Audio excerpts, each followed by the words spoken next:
لا لا لم نخلق عبثا حاشانا، بل لنعمرها دنيانا، لنمهد دربا كي يأتي جيل يستكمل ما كان.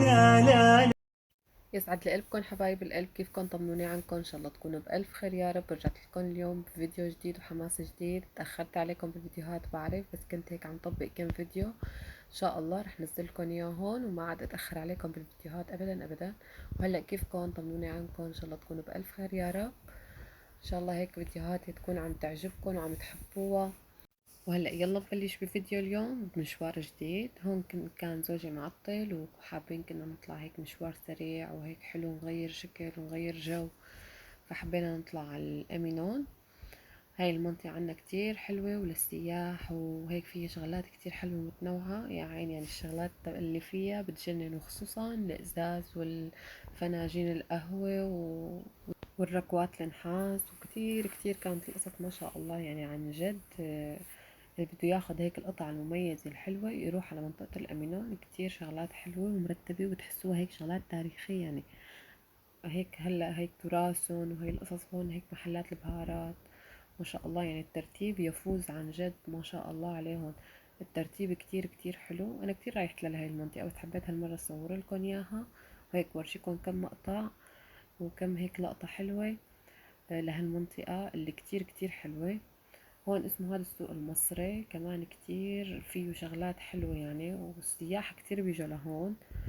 في هيك شغلات البهارات والشغلات هيك مثل ما نكون شايفين الحلويات وهالقصص. هون مرقنا على محل، هون في طبعا كتير محلات بتختص ببيع بيوت الجوالات وهيك قصص، فحبيت غير كفر جوالي فاشتريت واحد. هون هيك كتير هدول شغلات كيوت يعني خرج هيك بنات صغار. كتير كتير حبيته، حلوين يعني هيك ما بتشبعوا من التطليع وانتوا عم تتفرجوا عليهم ابدا ابدا. هون ما شاء الله محل هاد الورود عن جد يفوز قد ما انه مرتب وحلو. كتير كتير حلو ومرتب هيك، وبتحسوه يعني منسقة الالوان فيه. كتير الشغلات حلوة وبتاخد العقل. كمان في محلات للاكسسوار للذهب، يعني ما شاء الله من كل شيء متنوع جدا جدا. يعني هيك الشغلات التراثية القديمة، هيك الشغلات الحلوة اللي ما بيلتقى منا وين ما كان، هيك ببيعوا هدول المحلات. هون هذا السوق المصري دخلنا فيه حتى نطلع على الساحل لبرا ونقعد شوي. هون ما شاء الله يعني عن جد الترتيب عندهم وهيك الألوان والإضاءة وهي القصص ما شاء الله، يعني كتير كتير حلو هذا السوق. ولا هيك بجولة بسيطة صغيرة حتى تتفرجوا معي وتشوفوا هيك المناظر الحلوة والمرتبة.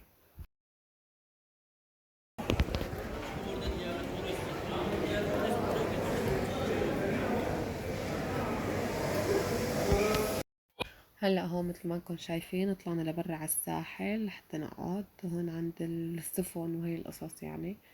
محل ما بيبيعوا السمك، هون كلياتها بياعين سمك والروائح ولي قتلتنا فرحنا على الطرف الثاني. بس القعدة عن جد ما شاء الله يعني هيك، والمنظر كان بالليل كتير كتير حلو. يعني الجو لا بارد كتير ولا انه شوب، لا كتير كان حلو ومعتدل. يعني حتى الولاد ما بردوا الحمد لله، ما تعذبت ابدا بهاي القصة، وكنت ملبسهم هيك يعني شي خفيف وبنفس الوقت يدفيهم. فهيك اخدنا لنا كم شغلة بزروا هيك عصير وهالقصص. فحبينا نروح نقعد شوي على الساحل قبل ما نرجع على البيت. هيك قعدنا وقدامنا جزر البوسفور هدول السفن بيطلعوا كمان جولة بالبحر، كتير كمان حلوين. المرة الجاية إن شاء الله بس نطلع فيهم راح أعملكم كمان هيك فيديو فيه وصور لكم إياه. هون بنوتة قاعدة بقى، هون تعبت بالمشي، فقعدنا هيك أخدنا لها كم أكل وكم شغلة لحتى هيك نقعد ونتسلى فيهم. هون كانت كتير مبسوطة وما بدها ترجع على البيت، وكانت عم هيك بتحكي مع أبوها وتلعب معه. يعني كتير نحن قلنا وقت فترة طويلة ما طلعنا هيك لبرات الفاتح، فحبينا نطلع اليوم ونغير لهم شكل للولاد. وبهذا اليوم بتعرفوا انتو طلعت السوق والروحات المشاوير ما فيه الواحد يرجع يطبخ، فهيك جبنا لحمة عجين على السريع التركي. كتير كان طيب ولذيذ، وتعشينا بهذا اليوم والحمد لله على النعم. وهون تاني يوم أهلي باعتيلي كانوا زيتون الله يعطيهم الف عافيه. بتعرفوا انتو هلا بلشت مونة الزيتون وهي القصص، بعتيلي اياهم من منطقتهم، الله يرزقهم يا رب ويعطيهم العافيه. فانا رح حليهم وان شاء الله رح شارككم الطريقه كيف انا رح ساويهم على طريقه ماما.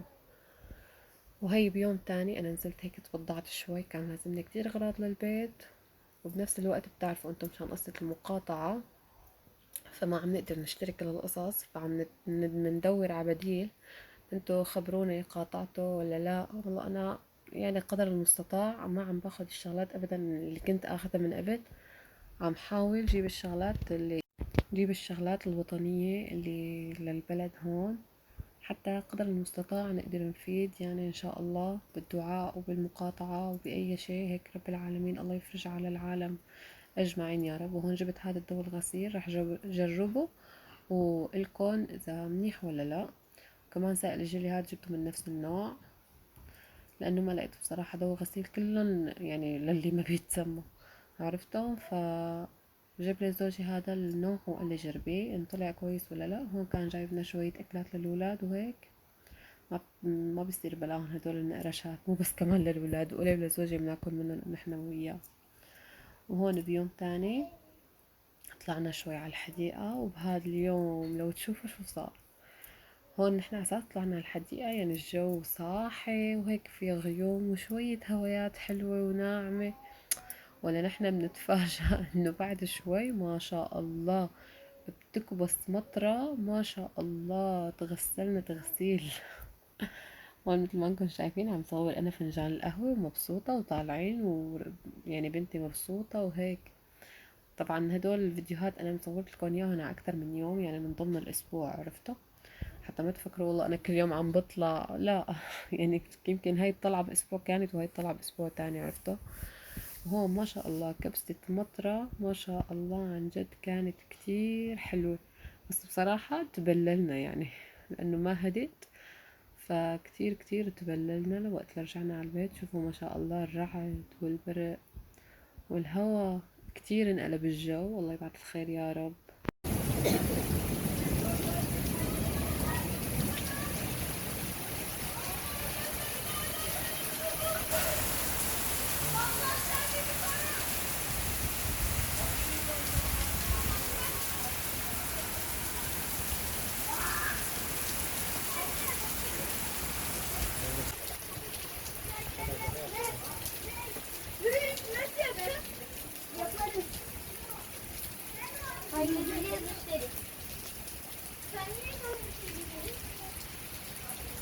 عن جد يا صبايا قديش دعيت بهذا اليوم، الله يفرج على أهلنا بغزة وعلى أهلنا بسوريا.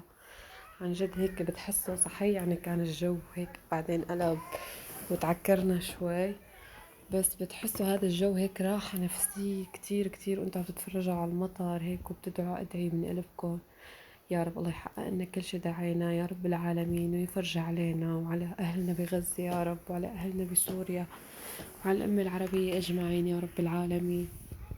عن جد ما شاء الله هيك بتحسوا هاي المطرة يعني هيك غسلت هيك كل شي هيك إن شاء الله حزن وهم عن قلب كل مسلم يا رب العالمين. الله يبعث الخير يا رب. هون هاي تاني يوم لأنه أنا بنفس اليوم تبع المطر كنت بالحديقة أنا وبيت عمي، فرجعت لعندهم على البيت. وقت اللي رجعنا كانت ثيابنا كلياتها مي، لأنه ما شاء الله المطرة ما هديت أبدا. هاي تاني يوم الصبح شربنا قهوة سوا أنا وبيت عمي، وهيك قعدنا شوي وفطرنا. يعني كنت حابة صور لكم كل التفاصيل، بس بتعرفوا انتو ما كان معي لا الستاند ولا اي شي للتصوير فما صورت، بس صورت هيك القهوة شوي. بعدين رجعت على بيتي وحبيت المساء اعمل اكلة حلوة هيك سريعة ولذيذة بنفس الوقت. بتعرفوا هيك بالشتوية الواحد يخطر على باله اكلات الحلو، وانا كتير مخففة لانه عاملة دايت، فكتير مخففة اكلات الحلو هاي القصص. وانا من الاساس ما كتير محبة للحلو الحلو، لا. فعملت هاي الاكلة بسكوت بالشوكولا، بس عملتها يعني كتير خفيف سكرها، وعملتها بالبسكوت اللي على كاكاو. هون رح لكم المقادير. المقادير هي حطيت 3 كاسات حليب، وحطيت تقريبا 5 معالق سكر لحتى دابوا مع بعض منيح منيح. حطيت فوقن 3 معالق طحين، بعدين حطيت تقريبا 3 معالق كمان كاكاو، وربع كاسة زيت لدوبتهم منيح منيح. شفتوا كيف عم دوبهم؟ أول شي السكر مع الحليب، بعدين الطحين، بعدين آخر شي الكاكاو. ووقت الكاكاو حطيت الزيت لحتى دابوا كلياتهم على البارد، بعدين حطيتهم على النار. هلا هذا البودينج اللي انا عم ساوي شوكولا، فيكن تجيبوا صوص شوكولا جاهز، بس انا حبيت ساوي على ايدي اطيب ومشان خفف الحلاوة تبعيته، لان قلت لكم انا ما باكل حلو كتير، يعني الحلو الزيادة اللي فيه قطر مثلا او هيك انا ابدا ما كتير بتقبله. فهي عملت على ايدي مشان انا احط الحلاوة اللي انا بدي اياها، وبنستناه هيك شوي على الغاز، ما بيطول يعني شغلة دقيقتين 3 وبيسمك معنا.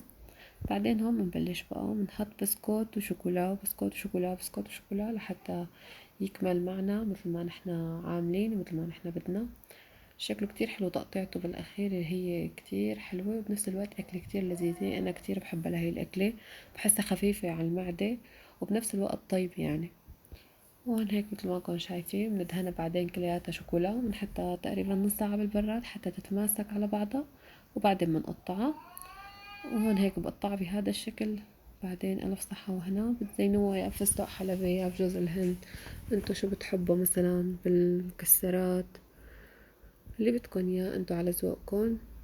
وهيك قدمتها بهذا الشكل، كتير كتير طيبة ولذيذة، وهيك سهلة وسريعة، يعني إذا أجاكم ضيف على السريع بتنعمل معكم بساعة.